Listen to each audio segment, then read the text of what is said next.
Sony is ending physical discs. People are upset. Sheesh. I personally don't care because I stopped playing new games generations ago. But it did get me thinking, what was the best and worst of physical media? We're going to start with the worst. It's obviously the Nintendo Switch 2 keycard.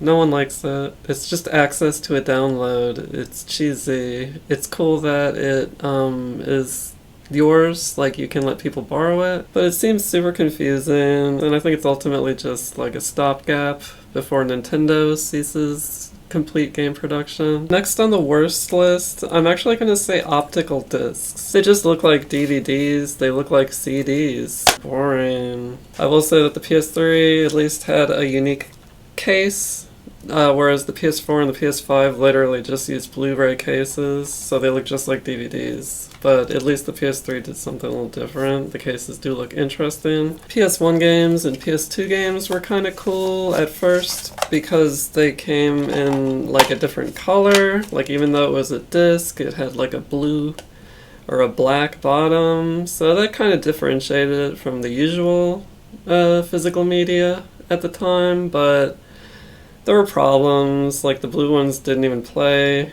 on most players, so they went to normal looking discs. PSP UMDs were a little cooler because they were almost like cartridges, but they were just kind of flimsy and cheap and scratched just as easy as the discs would have scratched. They rattled and vibrated inside. They were super slow to load. Next on the list, I'm gonna say itty bitty cartridges. Like when DS came out, it kind of made sense because they were getting smaller and smaller. They came in these nice cases that were kind of quality and looked nice on the shelf. But these things are just so easy to lose. They're so shrimpy. You can't even see it unless I hold it up to the screen. 3DS was even worse because even though they looked the same, they were a different color. The cases were even cheaper. The cases didn't even have all the plastic, so they felt flimsier. They have these holes in them. They didn't even come with manuals a lot of the time. Just super cheap. It was just like physical media was already kind of like degrading. People like collecting for the Switch, but I think these things are just super cheap. The cases feel flimsy. They're super like bendable. You can bend these things. They don't come with manuals. Sometimes they're like have something printed on the back, but they have these clips for a manual, but they don't always have them, and sometimes they just have like an advertisement for another game where a manual should have been. It's just so cheap. The cartridges are just absolutely pathetically tiny. They're just stupid. They're just like a step away from nothing. And then you have the complete opposite with the biggest cartridges ever. Neo Geo games. Neo Geo games are horrible to me. They're so stupid. They're huge. If you want to collect for them, then prepare to have a super hardcore heavy-duty bookshelf that can support your encyclopedia collection or telephone book collection. Because these things are just monstrosities. They could have at least made like a super cool label that took up the whole huge side, but they don't, so I think these things are dumb. I think Neo Geo games are absurdly large and make collecting impractical. Let's talk about Sega Master System cartridges. There's nothing masterful about these awful, disgusting looking things. They all look the same, they're ugly, and they don't have type labels. On a similar level, the ZX Spectrum had interesting little cartridges that all had unified labels, so they're boring, but they looked a little more interesting than the Sega Master System, and I think they were tiny too. We're going to talk about a lot of cartridges that didn't have top labels, which is a pet peeve to most people who like to collect cartridges, but the Intellivision is the opposite, where the Intellivision cartridges only had top labels, and they didn't have art on the sides, so they're super bland and crappy looking. Have you ever seen the Magnavox Odyssey 2 cartridges? They're so stupid looking. They have little handles on them, like they're little suitcases that you carry around. Like, what is the point of the handles? Were they that difficult to pull out of the system? They remind me of the Atari Jaguar cartridges with those little cylindrical curvy tops that remind me of those Japanese shrines. Let's ride that concept to the mid-tier. This is the physical media that I think is pretty mid. It's not horrible, it's not trash, but it's okay. Starting with Nintendo 64. These things, you know, they have nice art on the front, but they don't have top labels, and, you know, for Nintendo to not have top labels is so cheesy. A lot of people create their own, which is even cheesier. They look like little tombstones that you just stare at while you're playing the game. They're kind of a bummer. It is cool that they came in different colors, though. Super Nintendo and Super Famicom were a little better, obviously, because they had the top labels. Well, wait. No, they didn't. Just the Super Nintendo did. Super Famicom is worse than Super Nintendo cartridges. But these have issues, too, that keep them from being on my best list. Particularly the colors. These things are always found in, like, varying shades of whatever the sun hit. For example, look at this Super Famicom one. Look at the color on the front. And then look at the back, it's all stained from like sun or whatever the fudge. Even when I was a kid, I thought Super Nintendo games would have looked cooler without these sides. I think that these would have looked sick, but I think the sides just make them look cheesy. And then they made them look even worse when they removed the little slot, because apparently people were having a hard time pulling them out of the system while it was turned on or something. Like, I never understood why they did it, but they removed the slot, and I think they made the cartridges look uglier for, like, the second half of the Super Nintendo. You know what I like more than Super Nintendo cartridges? I think those floppy disks were super sick. You know, on those old computer games. And I'm talking about those big floppy disks. Not the later ones that were called floppy, but they were hard. I think those were kind of ugly, especially that blue color that they were commonly found in. But I think OG floppy disks were super cool, and they came in soft little sleeves. They had some issues, though. Sometimes there would be like a bunch of them in a box. The boxes were huge. They obviously loaded super slow. They were kind of chory, but they're neat. They're kind of neat. They're fun to flop. I wish I had some to flop. I think all this stuff represents the best of physical media, starting with the Game Boy and all the systems like the Game Boy, like the WonderSwan and the Neo Geo Pocket, the Atari Lynx, all those handheld systems, the Game Gear, all those handheld systems had really cool, super fulfilling. I feel like this is the smallest that you want a game cart. I think anything smaller than this, including the Game Boy Advance, is kind of shitty and ugly. I think this is the ultimate size for a cartridge. It feels like a game. It feels like a computer disc. It feels like something that you want to slide into a handheld.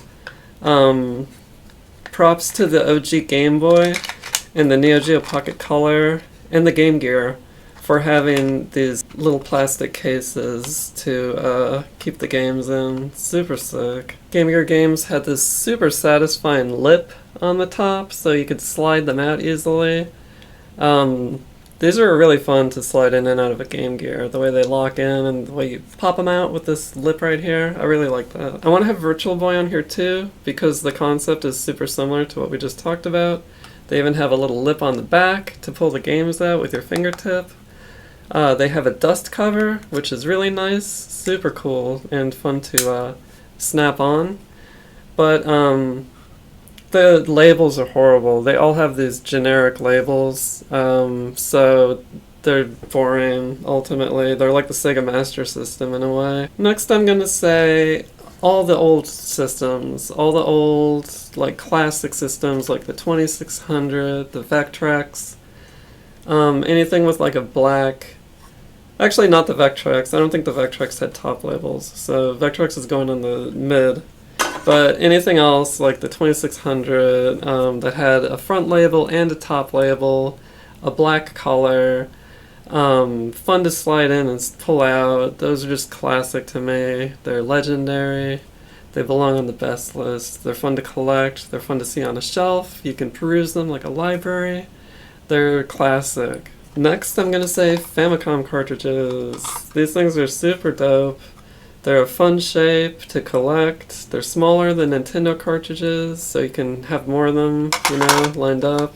They usually have top labels, which is nice. They come in tons of colors.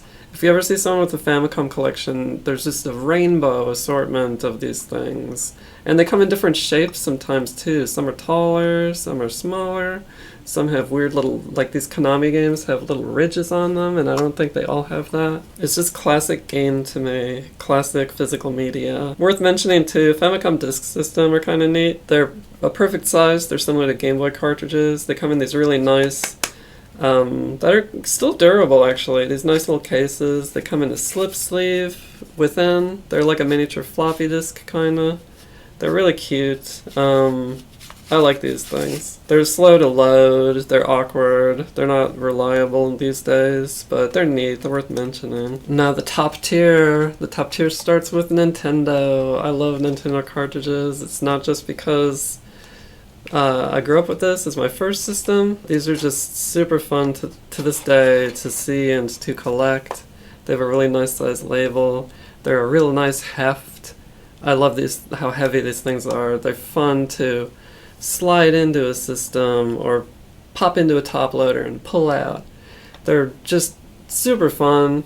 The ridges, unlike on the Super Nintendo, they just kind of make sense on this for some reason. They just feel like a computer peripheral. They feel like, they feel awesome. I don't know how to describe it. I just like these things. I like how the save games had gold backgrounds too, the games with batteries in them. My second favorite physical media ever is the Sega Genesis cartridge. They're super dope. The Mega Drive is a little wonky and weird looking. I probably like the Sega Genesis a little more. It's for its aerodynamic shape. It looks super aerodynamic as you cram it in and pull it out. I like how it's got the lip on the back. It's a great heft. It's a perfect size. This is like the perfect size for a game cartridge. I like the black color. Unlike the Super Nintendo, these things don't really fade or change color. They don't feel as cheap as the Super Nintendo to me. The label's big. It takes up the whole cartridge. Like, that's how it should be, you know? Like, if this was a Nintendo, it'd just take up half. But this takes up the whole face of the cartridge. Great top labels that look awesome. It's fun to hear these things lined up, smacking into each other on a shelf or in a tub. I love the Sega Genesis. But as much as I love the Sega Genesis cartridge, we know what the best physical media ever is. We know what the best cartridge design ever is. It's the fucking TurboGrafx 16. It's the PC Engine. Not only do these come in cool little CD-looking jewel cases, they're a little differentiated from a CD case because they have a more durable black background, which is cool. But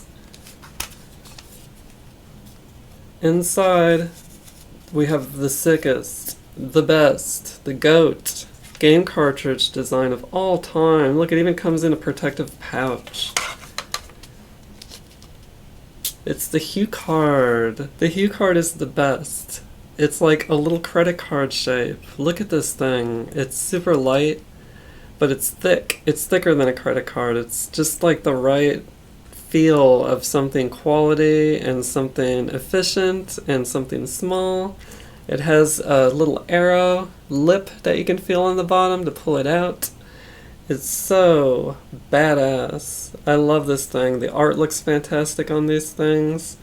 They're fun to slide in and pull out. They feel so classy and elegant. They're like a hotel key or a penthouse card that you swipe to be taken to a wonderful place. Did I miss anything? What is your favorite and least favorite physical media of all time? Let me know in the comments. Please hit that subscribe button. And thank you so much for watching all the way. I'm so glad.